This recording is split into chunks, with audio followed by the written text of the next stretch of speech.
그렇다면 이 타락한 본성은 어디서 왔습니까? 에덴 동산에서 일어난 우리의 첫 조상 아담과 하와의 타락과 불순종으로부터입니다. 이 타락으로 말미암아 우리의 본성이 너무나 부패하여 우리 모두는 죄 가운데 잉태되고 태어납니다. 한 아버지가 자녀들에게 엄청난 유산을 남겼습니다. 아주 넓은 땅에 풍요로운 삶에 부족함이 없는 대재산을 남겼는데요. 그 맏아들이 이 유산을 받았는데 어리석은 결정을 내렸습니다. 큰 유산을 전부 다 탕진해버리고 집을 다 잃어버리고 땅도 다 뺏겼습니다. 문제는 그 결과가 이 맏아들 한 사람에게서만 미치지 않는다는 것입니다. 형제들에게도 또한 그 후손들에게도 이 영향이 미칩니다. 이제 그 가문의 모든 사람이 가난 속에서 태어나게 됩니다. 아무도 원래의 그 유산을, 할아버지의 유산을 경험할 수가 없는 상태가 된 거죠. 이것은 매우 불공평해 보입니다. 후손들의 입장에서 본다면 한 사람의 잘못이 왜 모두에게 다 미칠까요? 이것이 칠문이 다루고 있는 질문입니다. 아담의 타락이 나의 죄와 수천 년 지났는데 무슨 상관이 있느냐라는 거죠. 아담은 아담의 범죄로 죽었을 뿐이지 않느냐라는 겁니다. 그게 오늘날 21세기를 살고 있는 우리에게도 영향을 미치느냐라는 거죠. 우리는 태어나면서부터 싸워야 하는 존재들입니다. 아무도 가르쳐주지 않아도 어린아이들을 보면 전부 다 내 거야 라고 하죠. 아무도 시키지 않아도 거짓말을 능수능란하게 배우고 자랍니다. 아무도 본을 보이지 않아도 화와 분노, 폭력을 잘 합니다. 착한 행동에 대해서는 우리가 수십 년을 가르쳐도 한 가지를 할까 말까 합니다. 그러나 나쁜 행동은 가르치지 않아도 본능적으로 잘합니다. 왜 그럴까요? 왜 인간은 태어날 때부터 이미 이렇게 나쁜 악한 쪽으로 기울어져 있을까요? 우리가 지난 제6문에서 확인했듯이 하나님께서 그렇게 만드신 것이 아니라는 것이 분명합니다. 도대체 그러면 이 악한 쪽으로 기울어져 있는 인간의 본성은 어디서 온 걸까? 이것이 바로 칠문이 답하는 겁니다.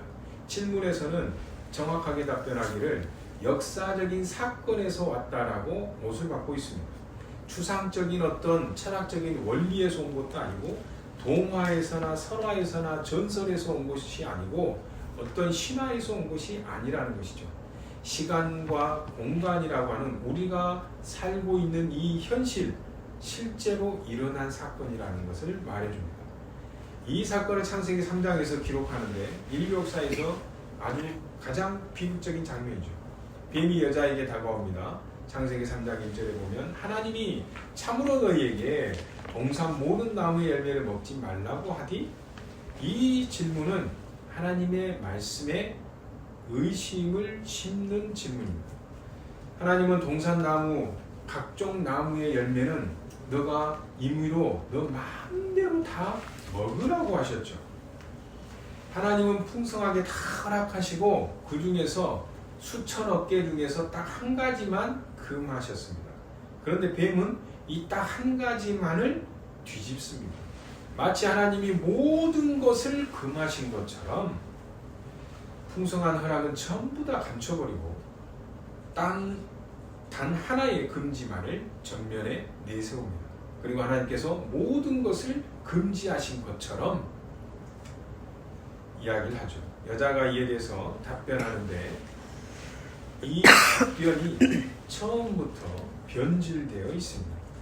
자세히 보면 3장 3절이죠. 창세기 동산 가운데 나무의 열매에 대해서는 하나님이 말씀하시기를 너희는 먹지도 말고 만지지도 말라 너희가 죽을까 하노라 하셨느니라. 하나님은 만지지 말라고 하신 적 없습니다. 여자는 하나님의 말씀에 대해서 자기의 말을 더합니다. 의도적으로 더한 거죠. 하나님의 명령이 더 가혹해지도록 그렇게 느껴지게끔 하나님의 말씀을 왜곡하고 있는 겁니다. 만지지도 말라고 했다고? 아니요, 하나님은 그런 적 없습니다. 뱀이 이러한 하와의 말에 결정적인 공격을 가합니다. 3장 4절에서 5절 보면, 아니 너희가 결코 죽지 아니하리라. 너희가 그것을 먹는 날에 너희 눈이 밝아져 하나님과 같이 되어 선악을 알 줄 하나님이 아시며. 하나님의 경고, 반드시 죽으리라고 하셨는데 반드시 죽으리라를 정반대로 뒤집어서 부정합니다. 아니 결코 죽지 않는다. 반드시 죽는다. 반드시 죽지 않는다. 전혀 다른 이야기죠.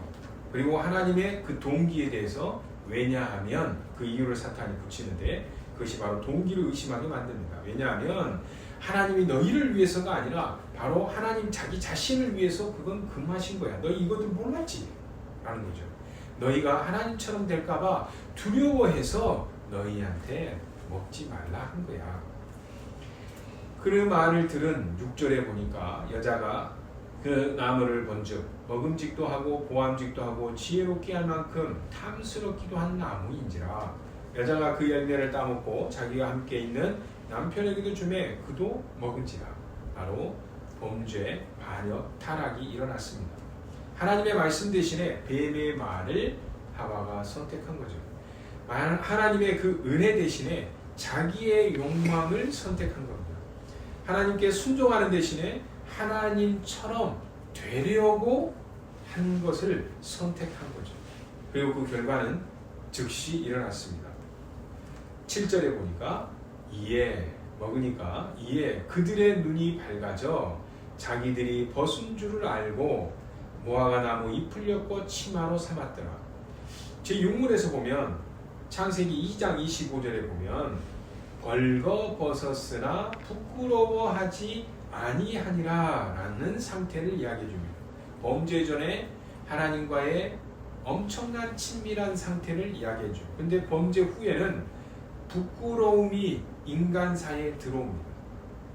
이것이 죄라는 거예요. 우리가 서로 뭔가에 대해서 부끄러워하는 것이 당연한 것이 아니고요.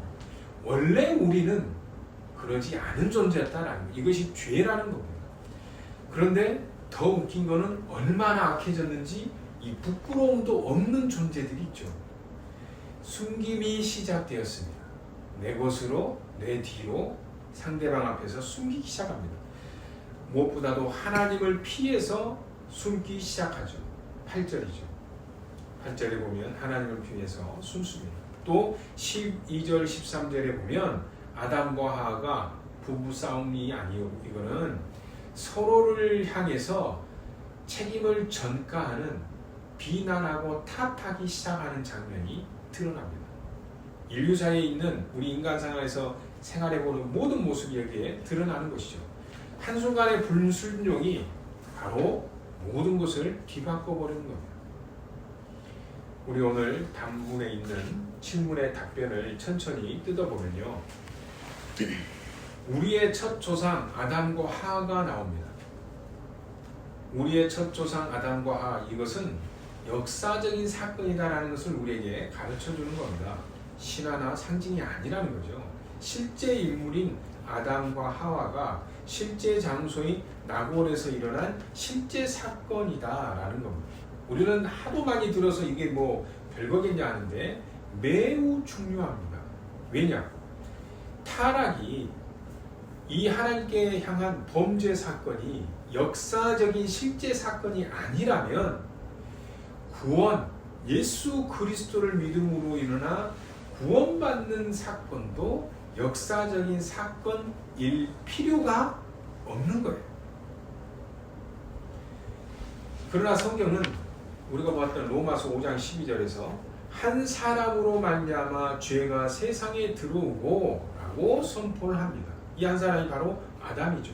이 아담의 창세기 3장의 불순종이 역사적인 사실이었듯이, 그렇게 해서 죄가 세상에 들어왔듯이 한 사람 그리스도의 순종도 역사적인 사건이다라는 겁니다. 둘째는 우리 단문에 보면, 단문 한번 보겠습니다. 에덴 동산에서 일어난 우리의 첫 조상 아담과 하와의 타락과 불순종으로부터입니다. 타락하고 불순종으로부터 라고 되어 있는데, 타락과 불순종 이 두 단어가 나란히 나오죠. 불순종은 타락의 본질이고요. 곧 하나님의 명령에 대해서 불복종하는 거죠. 타락은 불순종의 그 결과를 가리킵니다. 원래 선한 상태에서 떨어진 것, 불순종이 원인이고 타락이 결과인 거죠. 인간은 어떤 그 무엇에 떠밀려서 떨어진 것이 아니라 스스로 원래의 창조의 황홀한 영광스러운 상태에서 절벽 아래로 스스로 뛰어내린 겁니다. 하나님이 밀어내신 것이 아니라 인간 스스로 내가 왕이 되겠다고 은혜의 문을 박차고 절벽 아래로 죄의 세계로 뛰어내린 거죠. 다시 한번 단문을 볼까요? 에덴 동산에서 일어난 우리의 첫 조상 아담과 하와의 타락과 불순종으로부터입니다. 이 타락으로 말미암아 우리의 본성이 너무나 부패하게 되어, 이 타락으로 말미암아 우리의 본성이 너무나 부패하게 되어, 이 부패라는 것은 독이 퍼졌다라는 뜻입니다. 본성이 그냥 오염된 정도가 아니라 독이 쫙 퍼진 겁니다. 아담의 타락은 아담 개인의 문제로 끝나지 않는다라는 것을 보여주는 거죠. 인간의 우리의 마음, 본성 자체가, 몸과 마음 자체가, 전 인격이 독이 퍼져 있는 상태로 우리는 태어난다라는 겁니다. 다시 한번 단문의 그 마지막 부분 보겠습니다.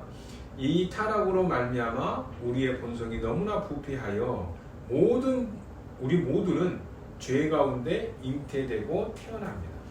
우리 모두가 죄 가운데서 잉태되고 태어난다라는 것이죠. 이것을 바로 원죄 교리라고 합니다. 잉태되는 순간부터, 태어나는 순간부터 인간은 이미 죄의 본성을 가지고 태어난다라는 거죠. 이것을 시편 여러 군데 있지만 시편 51편 5절에 보면 내가 죄악 중에서 출생하였으며, 죄악 중에서 이미 나왔다는 거죠. 그 뒷말이 더 웃긴데요. 모친이, 다윗의 고백인데 다윗의 엄마가 모친이 죄 중에서 나를 잉태하였나이다. 엄마가 이미 죄 가운데 있었고 그 죄 중에서 내가 잉태했다. 다윗의 엄마가 부도되겠다라는 뜻이 아니고 인간의 존재 자체가 바로 죄 가운데서 시작된다. 그것이 디폴트, 제로, 기초값이다라는 겁니다. 우리가 봤던 로마서 5장 12절에서 이 교리를, 원죄 교리를 신학적으로 정리해 주는데요. 5장 12절입니다. 한 사람으로 말미암아 죄가 세상에 들어오고, 아담이죠. 그 죄로 말미암아 사망이 들어왔다. 여기까지 창세기 3장의 내용이죠. 이와 같이 모든 사람, 외웠습니다. 모든 사람이 죄를 지었으므로 그 결과 사망이 모든 사람에게 이르렀느니라. 로마서 5장 또한 19절에서는 이거를 다시 한 번 더 설명하는데, 한 사람의 순종하지 아니함, 불복종으로 말미암아 많은 사람이 죄인이 되어서 다 죽게 된 것처럼 한 사람의 순종하심, 예수 그리스도의 순종하심으로 많은 사람이 의인이 된다. 결정적으로 중요한 것은 바울의 이 논리 구조죠. 아담과 그리스도를 병렬, 대치시켜서 놓고 설명을 하고 있습니다. 한 사람 아담의 불순종이 모든 사람을 죄인으로 만들었듯이 한 사람 예수 그리스도의 순종이 모든 사람 또는 많은 사람을 의인으로 만든다라는 거죠. 그래서 아담 안에서의 사망이 실제이죠. 우리가 실제 모든 사람이 지금도 현재 다 죽고 있습니다. 실제이듯이 그리스도 안에서의 구원받는 것도 실제다라는 거죠. 실제. 가상적인 어떤 이야기가 아니라는 거예요. 우리의 믿음이라는 것은. 그래서 원죄 교리를 부정하면 구원 교리도 부정하게 됩니다. 원죄 교리는 나는 그거는 옛날 구약 시대의 이야기이고 나는 그냥 예수 그리스도 믿는 걸로 구원받을래. 그거는 교리 자체가 틀린 거다라는 겁니다. 말이 안 되는 논리다라는 거죠. 창세기 3장 1절에서부터 7절까지 우리가 다시 한번 살펴보면 이 친구는 우리에게 매우 불편한 진실을 가르쳐 주고 있습니다. 인간의 이 비참한 상태는 하나님 때문이 아니라 인간의 불순종 때문이다라는 거죠. 머리로는 이해되는데 그래도 이 머리가 이해돼도 도저히 우리는 죄된 본성은 이 창세기 3장에 그래도 그건 내가 안 했잖아. 내가 아담이었으면 순종했을 거야 라는 질문이 끊임없이 일어납니다. 신학생들 처음 신학교 시작할 때와 청년들과 주일학교에서 조금 머리가 트이는 중학생들과 좀 진지하게 뭔가 성경을 읽는 사람들은 이 질문에서 대부분 무너지는 거죠. 자기 마음속에서 이게 동의가 되지를 않습니다. 그래서 우리는 피해자이기를 원합니다.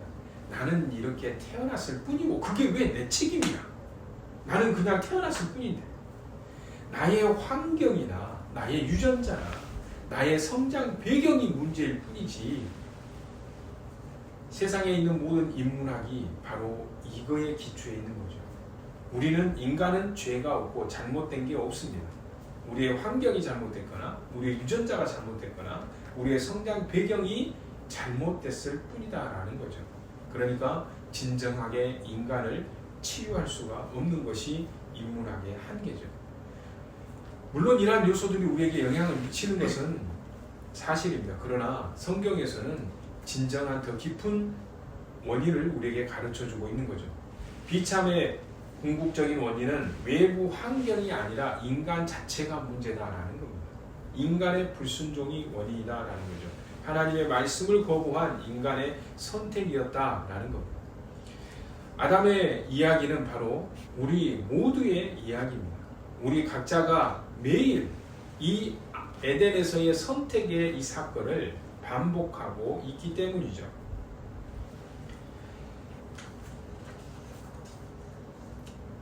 하나님의 말씀에 대해서 우리는 매일 어떻게 할 것인가 에덴에서의 사건처럼 선택하고 있습니다. 또한 그에 대해서 불순종으로 매 순간 나아가고 있죠. 뱀의 전략은 하나님의 말씀을 의심하게 만드는 거였죠. 하나님이 참으로 말씀하시더냐? 참으로 그렇게 말씀하시냐? 정말로 진실로? 의심의 뉘앙스를 담고 있습니다. 하나님이 정말 그렇게 말씀하셨을까? 어떤 성경 구절들을 읽다 보면 이런 질문들이 떠오릅니다. 하나님의 말씀이 정말일까? 정말 이 말씀대로 순종하면 그렇게 될까? 불신은 모든 죄의 뿌리입니다. 하나님의 말씀을 신뢰하지 못할 때 순종은 불가능해지죠. 하나님의 말씀보다 내 판단을 더 신뢰할 때 타락이 시작되는 겁니다. 에덴에서 여자는 하나님의 말씀과 뱀의 말 사이에서 뱀의 말을 선택했습니다. 하나님의 말씀이 진실인지 뱀의 말이 진실인지 그것은 바로 에덴의 시험이었습니다. 그리고 인간은 하나님의 말씀 대신에 뱀의 말을 선택했고 그것을 믿었습니다. 하나님의 선하심에 대한 의심 또한 우리는 매일 우리의 삶 속에서 계속되고 있습니다. 뱀은 단순히 사실관계만 왜곡한 것이 아니죠. 하나님의 동기를 의심하게 만들었습니다.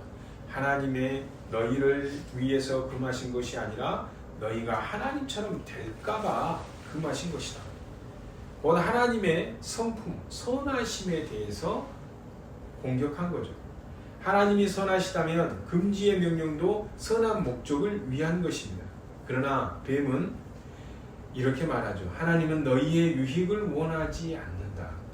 하나님은 자기의 권위를 지키기 위해서 이 수많은 성경, 말씀, 율법을 만든 것이다. 이 의심은 오늘날에도 반복이 됩니다. 하나님의 명령이 정말 나를 위한 것일까? 하나님의 말씀이 정말 나를 위한 것일까? 하나님은 정말 선하신 분이신가? 하나님이 이것을 금지하는 것은 나를 억압하기 위한 거 아닌가? 불신자들 이야기 들어보면 성경은 뭐뭐 하지 말한 게 너무 많아서 자유를 억압한 게 너무 많아서 교회 안 다니죠. 우리가 지난 제6문에서 확인한 것처럼 하나님은 선하시고 하나님의 창조는 선했습니다. 그 진리를 에덴에서 인간은 의심한 거죠. 뱀의 최종의 유혹은 하나님과 같이 되리라 라는 거였습니다. 이것이 타락의 가장 깊은 본질입니다. 하나님의 자리에 서려고 하는 욕망. 선과 악을 하나님이 정하시는 것이 아니라 내가 정하겠다라는 겁니다. 우리의 신앙생활하면서 믿음의 깊은 깨달음이 여기까지 가야 됩니다. 하나님의 결정에 복종하는 것이 아니라 내가 결정하겠다라는 거죠. 제4월에서 우리가 율법을 요약했었죠. 마음을 다하여 하나님을 사랑하라. 그런데 바로 이 질문에 정반대가 나타나죠. 하나님을 마음을 다해 사랑하는 것이 아니라 하나님의 자리를 마음을 다해 탐하는 겁니다. 탐욕하는 거죠. 이것이 타락의 본질입니다. 여자가 그 나무를 본즉 먹음직도 하고 보암직도 하고 지혜롭게 할 만큼 탐스럽기도 한지라. 요한 1서의 제2장 16절에 세 가지의 욕망이 여기서 다 나타나고 있죠. 먹음직하는 거, 육체의 정욕, 보암직한 거, 안목의 정욕, 지혜롭게 할 만큼 탐스러운 이생의 자랑. 이 모든 죄의 원형이 바로 에덴에 있었습니다. 우리가 또 한 가지 주목해야 할 것이 있는데 자기와 함께 있는 남편에게도 주매 그도 먹은지라. 창세기 3장 6절이죠. 아담은 어디에 있었습니까? 그 옆에 바로 함께 있었습니다. 아담은 그 모든 과정을 지켜보고 있었죠. 그러나 침묵했습니다. 하나님의 말씀에 대해서 변호하지 않았고 간섭하지 않았고 개입하지 않았습니다. 방조했고 유기했죠. 아주 소극적 행동으로 일관했죠. 이게 죄입니다. 아내를 보호하지 않았기 때문이죠. 죄로 기울어지고 사단의 영향으로 기울어져 가고 있는 최고의 지혜로웠던 솔로몬보다도 훨씬 더 지혜로웠던 아담이 그거에 대해서 침묵으로 일관했다는 건 곧 침묵은 동의다라는 것을 우리에게 가르쳐주고 있죠. 결국 그는 자기 자신도 먹었습니다. 침묵이 왜 동의가라는 것을 우리에게 보여주는 성경에서의 모습이죠. 그도 먹었기 때문이죠. 한 사람으로 말미암아 죄가 세상에 들어왔다라고 할 때 한 사람은 바로 아담입니다. 아담은 인류의 대표로서 하나님과 언약 관계에 있었고 그의 선택은 전 인류를 대표하는 선택이었습니다. 에덴의 타락은 먼 옛날의 이야기가 아닙니다. 우리는 매일 같은 유혹을 우리로 받습니다. 하나님의 말씀이 정말 맞을까? 바로 하나님의 말씀에 대한 불신이죠. 하나님이 정말 나를 위하실까? 하나님의 선하심에 대한 의심이죠. 내가 내 삶의 주인이 되겠다. 창조주의 자리를 우리는 항상 탐합니다. 이 세 가지가 매일 우리를 공격합니다. 그리고 우리는 매 순간 에덴의 선택지 앞에 놓여 있습니다. 하나님의 말씀을 신뢰할 것인가? 세상의 말을 신뢰할 것인가? 내 경험을 신뢰할 것인가? 하나님을 왕으로 모실 것인가? 아니면 내가 판단하는 자리에 서서 왕이 될 것인가? 이번 주 우리에게 유혹이 찾아올 때 우리가 기억합시다. 이 유혹의 구조는 에덴과 똑같습니다. 하나님의 말씀을 의심하게 하고 하나님의 선하심을 의심하게 하고 하나님의 자리를 탐하게 합니다. 그리고 우리의 무기 또한 분명합니다. 하나님의 말씀을 신뢰하는 거죠. 광야에서 예수님이 마귀의 시험을 받으셨을 때 기록되었을 때라고 하나님의 말씀을 인용하고 그 말씀의 바른 이해로 무기로 삼아서 물리쳤던 것처럼 우리도 또한 똑같이 하나님의 말씀을 배우고 말씀을 깨닫고 말씀의 신앙이 되어서 그 믿음대로 살아가는 것입니다. 제7문의 이 후반부 한 사람의 불순종이 모든 사람에게 다가오는 이 원죄에 대해서는 우리에게 매우 불편한 진리를 담고 있습니다. 우리 모두가 죄 가운데 잉태되고 태어나게 됐습니다 라고 우리의 단문에서 말하고 있죠. 우리가 태어나기도 전에 우리는 이미 죄인이라는 겁니다. 우리가 선택하기도 전에 이미 타락한 본성을 가지고 있다는 거죠. 이것은 정말로 불공평해 보입니다. 내가 에덴에서 열매를 먹은 것도 아닌데 왜 내가 죄인일까? 이거는 당연한 질문입니다. 그러나 성경은 이 질문에 대해서 회피하지 않고 가르쳐 줍니다. 로마서 5장에 가면 이 질문을 대한 답변을 다루고 있는데, 원죄의 원리가 교리가 불공평하다고 한다면 구원의 교리도 불공평합니다. 한 사람의 불순종으로 모든 사람이 죄인이 된 것이 불공평하다면 한 사람의 순종으로 모든 사람이 의인이 되는 것 또한 불공평해야 합니다. 그러나 바로 이 불공평이 우리에게는 은혜인 거죠. 자, 로마서 5장 12절에서 19절 보면은 이 로마서 5장은 원죄의 교리가 가장 체계적인 성경적인 근거가 되고 있습니다. 한 사람으로 말미암아 5장 12절에 죄가 세상에 들어오고 죄로 말미암아 사망이 들어왔나니 이와 같이 모든 사람이 죄를 지었으므로 사망이 모든 사람에게 이르렀느니라. 죄는 한 사람을 통해서 세상에 들어왔습니다. 그리고 그 결과 사망은 모든 사람에게 이르렀습니다. 그리고 그 죄는 오늘날 우리 21세기에 또 그대로 이루어지고 있습니다. 이 한 사람의 모든 행위가 오늘 현재 모든 사람에게 영향을 미치고 있는 중입니다. 이것이 어떻게 가능하죠? 아담은 자기 개인 한 사람이 아니고 인류의 대표였기 때문입니다. 웨스민스터 신앙고백이라고 있는데요, 이것을 바로 언약의 머리라고 표현을 합니다. 하나님은 아담과 언약, 약속을 맺으셨고 아담은 이 약속에서 전 인류, 뒤에 태어날 모든 후손들을 통해서 전 인류를 대표하는 자로 하나님과 약속을 한 겁니다. 마치 한 나라의 대통령이 조약에 서명을 하면 그 조약이 온 국민에게, 그 속한 국민에게 전부 다 적용이 되죠. 동의를 하든 안 하든. 아담의 선택은 전 인류에게 적용이 되었습니다. 아담으로부터 5장 14절에 보면요, 로마서 아담으로부터 모세까지 아담의 범죄와 같은 죄를 짓지 아니한 자들 위에도 사망이, 그러니까 여기서는 모세가 율법을 받았잖아요. 모세로부터 십계명이라는 율법 받기 전 사이에도 사람들이 다 죽었다라는 겁니다. 율법이 없는 이전에도 이미 다 죽었다라는 겁니다. 아니 왜 죽었느냐? 사망이 왕 노릇하였나니 모세 율법이 주어지기 전에도 에덴의 명령을 직접 받지 않은 사람들도 죽었다라는 거죠. 이것은 사망이 증거가 된다라는 겁니다.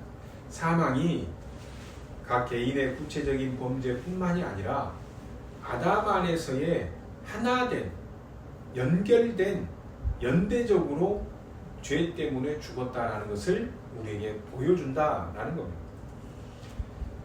원죄의 비참뿐만이 아니라 여기서 끝이 아니고 은혜의 풍성함을 로마서에서 거기에서 보여주는데, 로마서 5장 14절이죠.